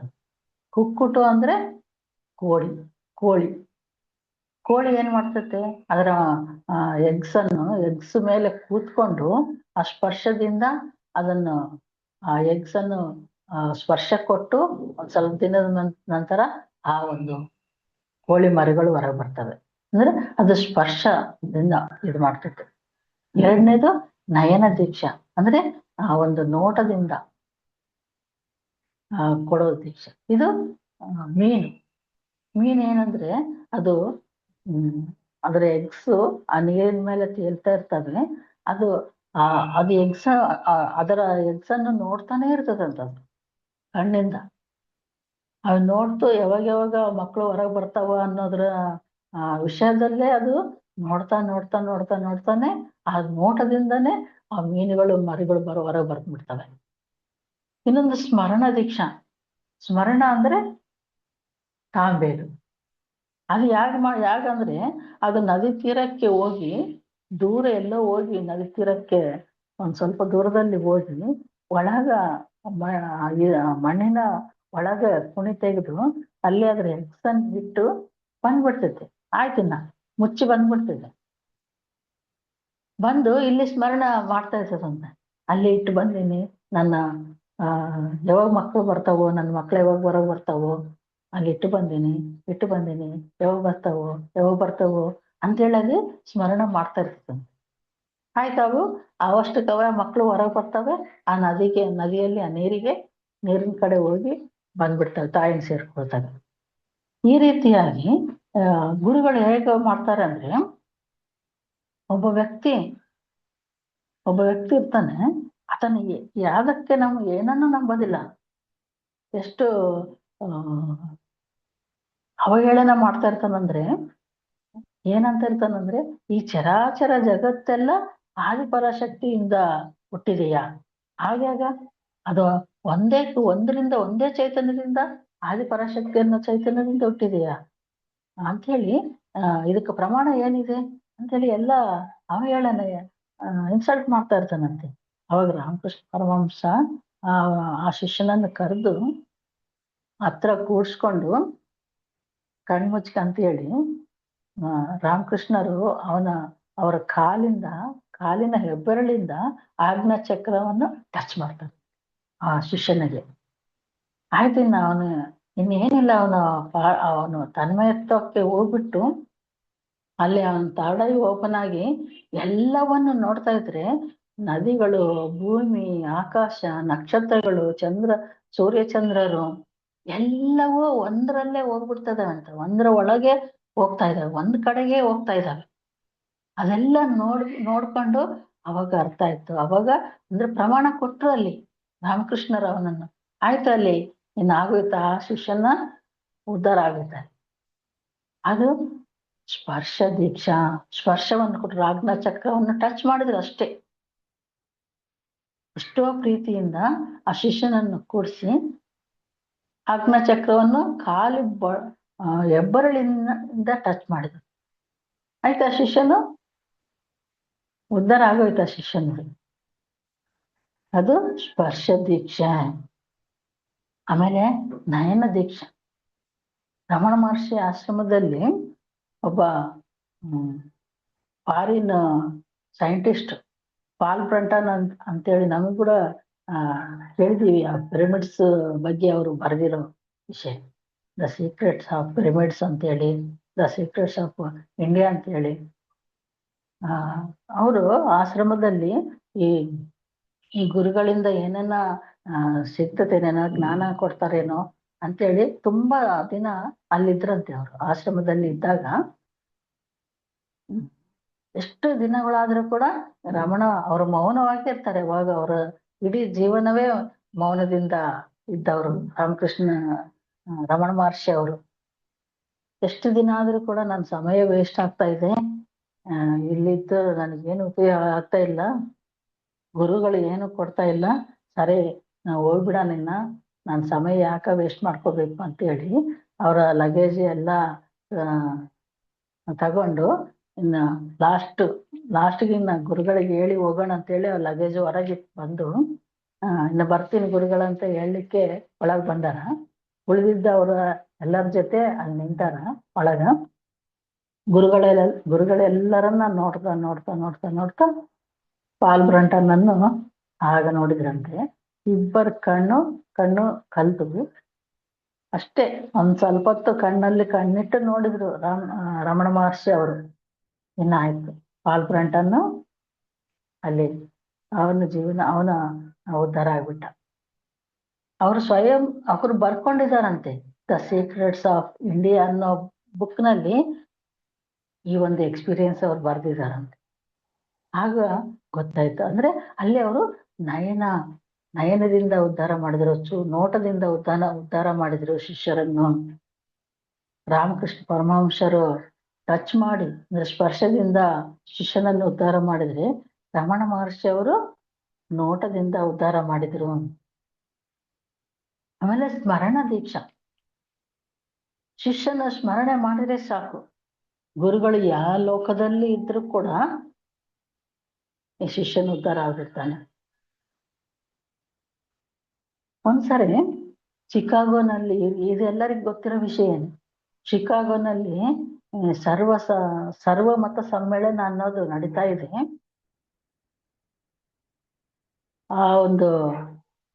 ಆ ಸಮ್ಮೇಳನಕ್ಕೆ ಎಲ್ಲರೂ ಬರ್ತಾ ಇದ್ದಾರೆ.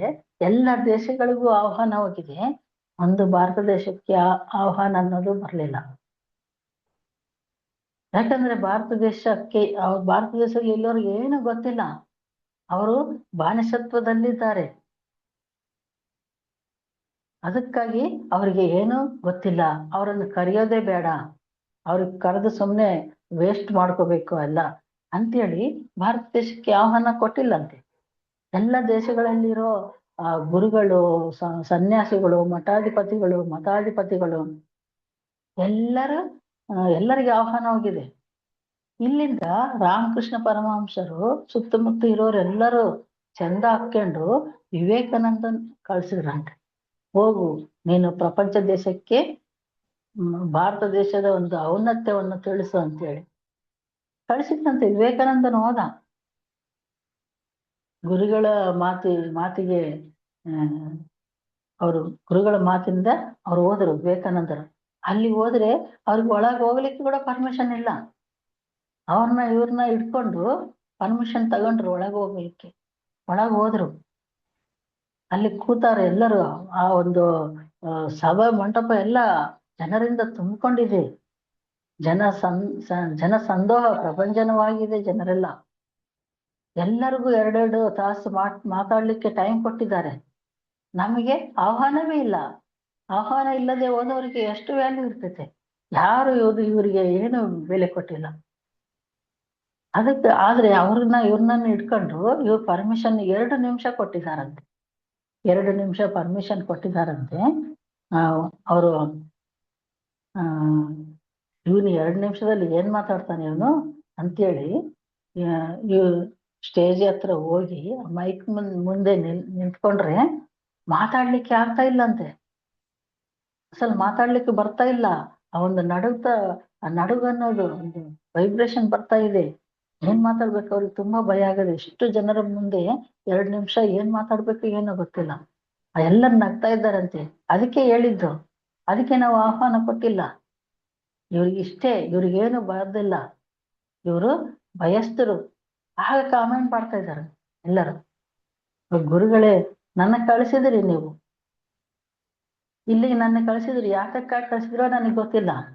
ಇವಾಗ ನಾನು ಏನ್ ಮಾಡ್ಬೇಕು? ಇಷ್ಟು ಜನರ ಮುಂದೆ ನಾನು ಏನ್ ಮಾತಾಡ್ಬೇಕು? ನನಗೇನು ಗೊತ್ತಿಲ್ಲ ಅಂತೇಳಿ ಒಂದು ಕ್ಷಣ, ಒಂದು ನಿಮಿಷ, ಒಂದು ಕ್ಷಣ ಕಣ್ಮುಚ್ಕೊಂಡು ಆ ಗುರುಗಳಂತ ಅವ್ರನ್ನ ನೆನಪು ಮಾಡ್ಕೊಂಡು ಆಯ್ತು. ಅವ್ರು ಏನ್ ಮಾತಾಡ್ತಿದಾರೋ ಗೊತ್ತಿಲ್ಲ, ಗುರುಗಳು ಏನ್ ಮಾತಾಡ್ತಿದಾರೋ ಗೊತ್ತಿಲ್ಲ.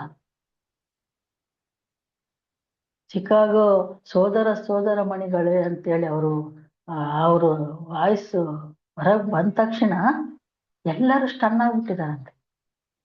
ಅವ್ರು ಭಾರತ ದೇಶ ಒಂದು ಸಂಸ್ಕೃತಿಯನ್ನು, ಸಂಪ್ರದಾಯವನ್ನು, ಇಲ್ಲೊಂದು ಜ್ಞಾನದಾರ ಹರಿತಾ ಹೋಯ್ತು. 2 ನಿಮಿಷ ಕೊಟ್ಟಿದ್ದ ಆ ಒಂದು ಸಮಯ ಅವ್ರು ಮಾತಾಡ್ತಾನೆ ಇದ್ದಾರೆ. ಅಲ್ಲಿ ಸಭೆಯಲ್ಲಿ ಎಲ್ಲರೂ ಸ್ಟನ್ ಆಗಿ ನಿಂತ್ಬಿಟ್ಟಿದ್ದಾರೆ. ಯಾರಿಗೂ ಎಚ್ಚರನೇ ಇಲ್ಲ. ಆ ಟೈಮ್ ಆದ ತಕ್ಷಣ ಅಲ್ಲಿ ಒಂದು ಬೆಲ್ಲು ಹೊಡಿತಾರಂತೆ. ಅವ್ರು ಬೆಲ್ಲು ಹೊಡೆಯೋರೇ ಇಲ್ಲ. ಇವ್ರು 2 ತಾಸು ಮಾತಾಡ್ತಾನೆ ಇದ್ದಾರೆ. 2 ತಾಸು ಆಗೋದ್ಮೇಲೆ ಅವರೇ ಬಂದು ನನಗೆ ಅವಕಾಶ ಕೊಟ್ಟಿದ್ದಕ್ಕೆ ಧನ್ಯವಾದಗಳು ಅಂತೇಳಿ ಥ್ಯಾಂಕ್ಸ್ ಹೇಳಿ ಬಂದು ಅಲ್ಲಿ ಅವ್ರ ಪ್ಲೇಸ್ನಲ್ಲಿ ಕುತ್ಕೊಂಡ ಮೇಲೆ ಅವಾಗ ಎಲ್ಲರೂ ಎದ್ದು 15 ನಿಮಿಷ ಆ ಒಂದು ಚಪ್ಪಾಳೆ ಹೊಡೆದಂತೆ. 15 ನಿಮಿಷ ಆ ಒಂದು ಜನ ಪ್ರವಾಹವು ಚಪ್ಪಾಳೆಯಿಂದ ಅದೊಂದು ಪ್ರತಿಧ್ವನಿಸಿದಂತೆ ಆ ಸಭಾ ಪ್ರಾಂಗಣ ಅಲ್ಲ. ಅಷ್ಟು ಒಂದು ವಿವೇಕಾನಂದರ ಪ್ರಸಂಗ ಗುರುಗಳ ಸ್ಮರಣೆಯಿಂದ, ಗುರುಗಳನ್ನ ಸ್ಮರಣೆ ಮಾಡಿದ್ರೆ ಎಲ್ಲಿದ್ರು ಕೂಡ ನಮ್ಮ ಹತ್ರ ಇರ್ಬೇಕಾಗ ಗುರುವಿದ್ರೇನೆ ನಮಗೆ ಉದ್ಧಾರ ಆಗ್ತತೆ ಅನ್ನೋ ವಿಷಯ ಅಲ್ಲ. ನಾವ್ ಎಲ್ಲಿದ್ರು ಕೂಡ ಗುರುಗಳನ್ನ ಸ್ಮರಣೆ ಮಾಡಿದ್ರೆ ಸಾಕು, ಗುರುಗಳೆಲ್ಲ ನಡ್ಸ್ಕೊಳ್ತಾರೆ ಅಂತೇಳಿ ಒಂದು ದೊಡ್ಡ ಉದಾಹರಣೆ ಇದು. ನಮ್ಮ ಒಂದು ಪತ್ರಿಜಿ ಅವರು ಸ್ಪರ್ಶವನ್ನು ಕೊಟ್ಟಿದ್ದಾರೆ, ನೋಟವನ್ನು ಕೊಟ್ಟಿದ್ದಾರೆ, ಸ್ಮರಣೆಯನ್ನು. ಎಲ್ಲಿ ಇದ್ರು ಕೂಡ ಎಂಥ ಪ್ಲೇಸ್ನಲ್ಲಿ. ಎಕ್ಸಾಂಪಲ್ ಹೇಳ್ಬೇಕಂದ್ರೆ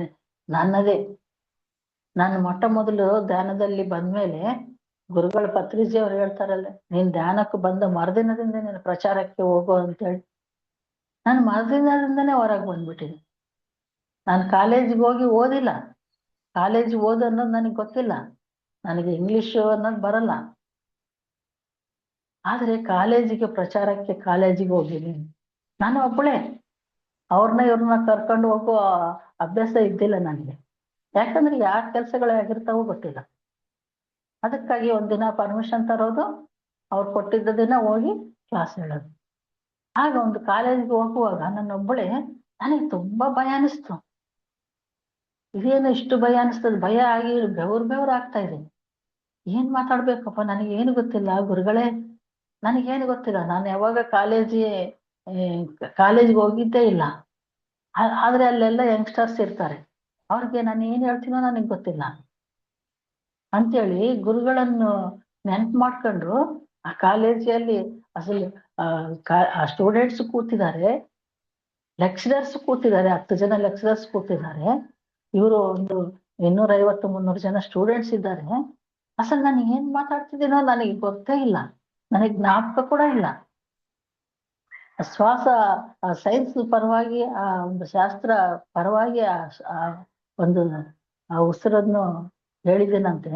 ಆಮೇಲೆ ಅವ್ರ ಸ್ಟೂಡೆಂಟ್ಸ್ ಅವರು ಹೇಳಿದ್ರು, ಒಂದು 15-20 ನಿಮಿಷ ಮಾತಾಡಿ ಆಮೇಲೆ ಒಂದು ಅರ್ಧ ಗಂಟೆ ಅವ್ರನ್ನ ಕೂರಿಸಿದ್ದೀನಿ. ನಾನು ಹೊರಗೆ ಬರ್ತಾ ಇದ್ರೆ ಒಂದು ಕ್ಲಾಸೆಲ್ಲ ಆಗೋದ್ಮೇಲೆ ಅವರೆಲ್ಲರೂ ಬಂದು ಹೇಳಿದ್ರು, ಲೆಕ್ಚರರ್ಸ್ ಅಷ್ಟು ಇಂಟ್ರೆಸ್ಟ್ ಇಂದ ಕೂತಿದ್ದಾರೆ, ಸ್ಟೂಡೆಂಟ್ಸ್ ಅಷ್ಟು ಇಂಟ್ರೆಸ್ಟ್ ಇಂದ ಕೂತಿದ್ದಾರೆ. ಇದೇ ಎಕ್ಸಾಂಪಲ್. ನಾವೀಗ ಎಲ್ಲಿಗೆ ಹೋದ್ರು ಕೂಡ ಗುರುಗಳನ್ನು ನೆನಪು ಮಾಡ್ಕೊಂಡಿವಿ ಅಂದ್ರೆ ಆಯ್ತು, ಆ ಒಂದು ಜ್ಞಾನದಾರ ಅನ್ನೋದು ಬಂದ್ಬಿಡ್ತೈತೆ. ಅದಕ್ಕಾಗಿ ಎಷ್ಟೋ ಜನರಿದ್ದಾರೆ ಈ ಒಂದು ಪ್ರಪಂಚದಲ್ಲಿ. ನಮ್ಗೆ ಗೊತ್ತಿರೋ ಗುರುಗಳು ತುಂಬಾ ಕಡಿಮೆನೆ. ಎಲ್ಲ ಸರ್ಚ್ ಮಾಡ್ಕೊಂತ ಹೋದ್ರೆ ಎಷ್ಟೋ ಜನ ಗುರುಗಳಿದ್ದಾರೆ. ಪ್ರತಿಯೊಬ್ಬ ಗುರುಗಳು ಲೋಕೋದ್ಧಾರಕ್ಕಾಗಿ ಬಂದಿರೋರು, ಮಾನವ ಉದ್ಧಾರಕ್ಕೆ ಬಂದಿರೋರು, ಪರಮಾತ್ಮ ಸ್ವರೂಪರೇ ಅಂತ ಗುರುಗಳನ್ನು ನಾವು ಸ್ಮರಿಸ್ಕೊಳ್ತಾ, ಅದ್ಭುತವಾದ ಈ ಅವಕಾಶವನ್ನು ಕೊಟ್ಟಿದ್ದ ಪಿರಮಿಡ್ ಕಾಲ್ಸೋದಿ ಸರ್ಗೂ, ಗುರುಗಳಾದ ಬ್ರಹ್ಮರ್ಷಿ ಪಿತಾಮಹ ಅವರಿಗೂ ನನ್ನ ಕೃತಜ್ಞತೆಗಳು, ಆತ್ಮ ಪ್ರಣಾಮಗಳು. Thank you. Thank you madam, thank you so much. ಗುರುಗಳು ನಮ್ಗೆ ಏನೇನೇನ್ ಕೊಟ್ಟಿದ್ದಾರೆ ಅಂತ ಎಲ್ಲ ಸವಿಸ್ತಾರವಾಗಿ ತಿಳಿಸ್ಕೊಟ್ರಿ. ಗುರು ಬ್ರಹ್ಮ, ಗುರು ವಿಷ್ಣು, ಗುರುದೇವೋ ಮಹೇಶ್ವರ. ಗುರು ಅಂದ್ರೇನೆ ಹಂಗೆ, ಅವರು ಗುರುನ ಸ್ಮರಣೆ ಮಾಡಿದ್ರು ಸಾಕು, ಗುರುನ ಸ್ಪರ್ಶ ಆದ್ರೂ ಸಾಕು, ಗುರು ನಮ್ಮನ್ನ ನೋಡಿದ್ರು ಸಾಕು, ಅದೆಲ್ಲದಿಂದಲೂ ನಮ್ಗೆ ಒಂದೊಂದು ಇದು ಆಗುತ್ತೆ ಅನ್ನೋ ಒಂದು ವಿಚಾರವನ್ನ ಚೆನ್ನಾಗಿ ತಿಳಿಸ್ಕೊಟ್ರಿ ಮೇಡಮ್. ನಿಮಗೆ ತುಂಬ ಹೃದಯದ ಧನ್ಯವಾದಗಳು. ಮಾಸ್ಟರ್ಸ್ ಹ್ಯಾಂಡ್ ರೈಸಸ್ ಎಲ್ಲ ನಾಳೆ ಇಟ್ಕೊಳ್ಳೋಣ, ಇವತ್ತು ಟೈಮ್ ಆಗಿದೆ. ನಾಳೆ ಫುಲ್ ಹ್ಯಾಂಡ್ ರೈಸಸ್ ಇರುತ್ತೆ, ಮಾತಾಡಿರುತ್ತೆ ಮಾಸ್ಟರ್ಸ್. ಇವತ್ತು ಮಂಡಲ ಧ್ಯಾನ ಇವತ್ತಿಗೆ ಮುಗೀತು. ಇನ್ನು 5ನೇ ತಾರೀಕು, ಆಗಸ್ಟ್ 5ನೇ ತಾರೀಕಿಂದ ಮತ್ತೆ ಮಂಡಲ ಧ್ಯಾನ. ಈ ವರ್ಷದ 2026ರ 4ನೇ ಮಂಡಲ ಧ್ಯಾನ, ಮೂರನೇದಾಯ್ತಲ್ವಾ, 4ನೇ ಮಂಡಲ ಧ್ಯಾನ ಆಗಸ್ಟ್ 5ರಿಂದ ಪ್ರಾರಂಭ ಆಗುತ್ತೆ. ಮಾಸ್ಟರ್ಸ್ ಎಲ್ಲರೂ ಇದೇ ರೀತಿ ನಿಮ್ಮ ಕೋಆಪರೇಷನ್ ಇರ್ಲಿ. ಬೇರೆಯವ್ರಿಗೂ ನಿಮ್ಮ ಅಕ್ಕಪಕ್ಕದವ್ರಿಗೂ ಮಂಡಲ ಧ್ಯಾನ ಜಾಯಿನ್ ಆಗಕ್ಕೆ ನೀವು ಪ್ರೇರೇಪಣೆ ಮಾಡ್ಲಿ ಅಂತ ಕೇಳ್ಕೊಳ್ತಾ, ಮೇಡಮ್ ಪುಷ್ಪ ಮೇಡಮ್ ಮಾತಾಡಿದ್ರೆ ಬೇಗ ಬೇಗ ಮುಗಿಸಿ ರೆಡಿ ಆಗ್ತಿದೆ. ಓಕೆ ಮೇಡಮ್, ಸಂಕ್ಷಿಪ್ತವಾಗಿ ಹೇಳಿ ಮೇಡಮ್, ನಾಳೆ ಮಾತಾಡಿ. Thank you ma'am. ನನ್ಗೆ ಗೊತ್ತಿರ್ಲಿಲ್ಲ ಅಲ್ಲ, ಹ್ಯಾಂಡ್ ರೈಸ್ ಮಾಡ್ಬಿಟ್ಟಿದ್ದೆ ಮ್ಯಾಮ್. ಮಾನವ ಕುಲಕ್ಕೆ ಗೋವಿಂದನ ಬಗ್ಗೆ ಒಂದು ಕತೆ ಹೇಳಿದ್ರಿ, ಅದು ಎಷ್ಟು ಅದ್ಭುತವಾಯ್ತು. ಗುರುಗಳನ್ನು ನಾವು ಎಷ್ಟು ಇದನ್ನ ಮಾಡ್ಬೇಕು ಅನ್ನೋದು, ಒಬ್ಬೊಬ್ಬರು ಗುರುಗಳಿಗೆ ಒಂದೊಂದು ಬೆಲೆ ಇರ್ತತಿ. ಗುರುಗಳು ಈಗ ಬ್ರಹ್ಮ ಋಷಿ ಪತ್ರಿಜಿ ಸರ್ದು ನಾವ್ ಎಷ್ಟು ಧ್ಯಾನ, ಒಂದು ಕಣ್ಣು ಮುಚ್ಚಿ, ನನಗೆ ಒಂದೆರಡು ಅನುಭವ ಆಗಿದೆ ಮ್ಯಾಮ್. ಒಂದೇನೋ ಕಷ್ಟ ಬಂತು, ಒಂದು ಕಣ್ಣು ಮುಚ್ಚಿ 3 ಸಲ ಉಸಿರು ತಗೊಂಡು ಉಸಿರು ಬಿಟ್ಟಾಗ ಅದು ಸಡನ್ಲಿ ನಮ್ಗೊಂದು ಅರ್ಧ ಗಂಟೆಗೆ ಅದು ವಿಷಯ ತಿಳಿತ್ ಮ್ಯಾಮ್. ಅಂದ್ರೆ ದೀಕ್ಷೆ ಅಂದ್ರೆ ಈ ಮನುಷ್ಯರ್ ಹಿಂಗ್ ದೀಕ್ಷೆ ಮಾಡ್ತಾರಲ್ಲ ಅನ್ನೋದು ಅದು ಗೊತ್ತಿತ್ತು ನಮ್ಗೆ. ಈ 3 ದೀಕ್ಷೆಗಳ ಬಗ್ಗೆ, ಶಾಶ್ವ ದೀಕ್ಷೆ, ನಯನ ದೀಕ್ಷೆ, ಸ್ಮರಣೆ ದೀಕ್ಷೆ ಅನ್ನೋದ್ರ ಬಗ್ಗೆ ಇದು ಎಷ್ಟು ಅದ್ಭುತವಾಗಿತ್ತು ಅಂದ್ರೆ ma'am.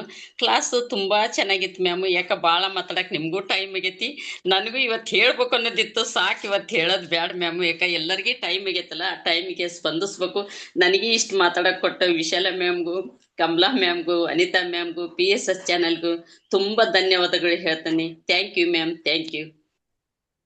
Thank you. Thank you ma'am. Thank you. Thank you ma'am. Class ಚೆನ್ನಾಗಿತ್ತು ಮ್ಯಾಮ್. Thank you. ಚೆನ್ನಾಗಿತ್ತು ಕ್ಲಾಸ್. ಇವತ್ತು ಗುರುಗಳು ನಮ್ಗೆ ಏನೆಲ್ಲ ಹಾ. ಕೊಟ್ಟಿದ್ದಾರೆ, ಹೌದೌದು ma'am. ಕೊಟ್ಟಿದ್ದಾರೆ. ನಾವ್ ಅದನ್ನ ಅಳವಡಿಸ್ಕೋಬೇಕಷ್ಟೇ. ಹೌದು ಮ್ಯಾಮ್. ನಿಮ್ದು ಪ್ರತಿ ದಿನನೇ ನೀವು ಮಾತಾಡ್ತಾ ಇರೋದು ತುಂಬಾ ಚೆನ್ನಾಗೈತಿ ma'am. Vishala ma'am, thank you ma'am. Thank you. Thank you. ನಾಳೆ ಮಾಸ್ಟರ್ಸ್ ಎಲ್ಲರೂ ವಿಡಿಯೋ ಆನ್ ಮಾಡ್ಕೊಂಡವ್ರಿಗೆ ನಾನು ಅವಕಾಶ ಕೊಡ್ತೀನಿ. ಎಲ್ಲರೂ ವಿಡಿಯೋ ಆನ್ ಮಾಡ್ಕೊಂಡು ಮಾತಾಡ್ಬೇಕು. ಮರೇಲಿ ಮಾತಾಡಿದ್ರೆ ನಾನು ನೋಡಿ ಮೊನ್ನೆ ಇದಕ್ ಹೋದಾಗ ಐಪರ್ಸಾದ್ ಆರೋಹ ಸ್ಪೇಸ್ಗೆ ಹೋದಾಗ ಎಲ್ಲರೂ ವಿಶಾಲ ಮೇಡಮ್ ಅಂತ ಮಾತಾಡಿರ್ತಾರೆ. ಬಟ್ ನನ್ಗೆ ಅವ್ರು ಯಾರು ಅಂತ ಗೊತ್ತಿಲ್ಲ. ಯಾಕಂದ್ರೆ ಎಲ್ಲರೂ PCSP ನೋಡಿರ್ತಾರೆ. ಬಟ್ ಅವರು ವಿಡಿಯೋ ಆನ್ ಮಾಡ್ಕೊಂಡು ಮಾತಾಡಲ್ಲ. ಎಲ್ಲರೂ ವಿಡಿಯೋ ಆನ್ ಮಾಡಲ್ಲ. ವಿಡಿಯೋ ಆನ್ ಮಾಡಿದ್ರೆ ಒಬ್ರಿಗೊಬ್ರಿಗೆ ಕನೆಕ್ಟಿವಿಟಿ ಸಿಗೋದು. ವಿಡಿಯೋ ಆನ್ ಮಾಡ್ಲಿಲ್ಲ ಅಂದ್ರೆ ಹೌದು. ಗೋಡೆ ಜೊತೆ ಮಾತಾಡ್ದಂಗ್ ಇರುತ್ತೆ. ಅದಕ್ಕೋಸ್ಕರ ಪ್ರತಿಯೊಬ್ರು ವಿಡಿಯೋ ಆನ್ ಮಾಡ್ಕೊಂಡು ನಿಮ್ ಎಕ್ಸ್ಪೀರಿಯನ್ಸ್ ಶೇರ್ ಮಾಡ್ಕೋಬೇಕು. ಅಯ್ಯಪ್ಪ ಸರ್ ವಿಡಿಯೋ ಆನ್ ಮಾಡ್ಕೊಳ್ದಿದ್ರೆ ಅನ್ಮ್ಯೂಟೇ ಮಾಡಲ್ಲ, ಅನ್ಮ್ಯೂಟೇ ಕೊಡಲ್ಲ. ಹಂಗೆ ನಾವು ಮಾಡ್ಬೇಕು. ಆನ್ ಮಾಡ್ಕೊಂಡ್ರೆ ಮಾತ್ರ ಅನ್ಮ್ಯೂಟ್ ಕೊಡೋದು. Thank you ma'am. Okay masters. Okay, ಎಲ್ಲರಿಗೂ ಈ ಕಾರ್ಯಕ್ರಮದಲ್ಲಿ ಭಾಗವಹಿಸಿದ ನಿಮಗೆ ಎಲ್ಲರಿಗೂ ತುಂಬು ಹೃದಯದ ಧನ್ಯವಾದಗಳನ್ನು ತಿಳಿಸುತ್ತಾ ಪಿರಮಿಡ್ ಕಾಸ್ಟ್ ಸರ್ವಿಸ್ ಬೆಂಗಳೂರು ಅರ್ಪಿಸುವ ಈ ಕಾರ್ಯಕ್ರಮವನ್ನು ಮುಕ್ತಾಯಗೊಳಿಸೋಣ. ಎಲ್ಲರೂ ಈ ಕಾರ್ಯಕ್ರಮದಲ್ಲಿ ಬೆಳಿಗ್ಗೆ ಮಧ್ಯಾಹ್ನ 3 ಗಂಟೆಯಿಂದ ಕ್ಲಾಸಸ್ ಇರುತ್ತೆ. ರಾತ್ರಿ ಮಕ್ಕಳದ್ದು ಧ್ಯಾನ ಇರುತ್ತೆ 7:30ಯಿಂದ ಮತ್ತೆ 9:30ಯಿಂದ ಗೈಡೆಡ್ ಮೆಡಿಟೇಷನ್ ಇರುತ್ತೆ. ಎಲ್ಲರೂ ಎಲ್ಲಾ ಕಾರ್ಯಕ್ರಮದಲ್ಲೂ ಭಾಗವಹಿಸಿ ಜ್ಞಾನವನ್ನು ಪಡೆಯುತ್ತಾ ನಾವು ಉನ್ನತ ಸ್ಥಿತಿಗೆ ಹೋಗೋಣ ಅಂತ ಹೇಳ್ತಾ ಈ ಕಾರ್ಯಕ್ರಮ ಮುಕ್ತಾಯಗೊಳಿಸೋಣ ಮಾಸ್ಟರ್ಸ್. Thank you.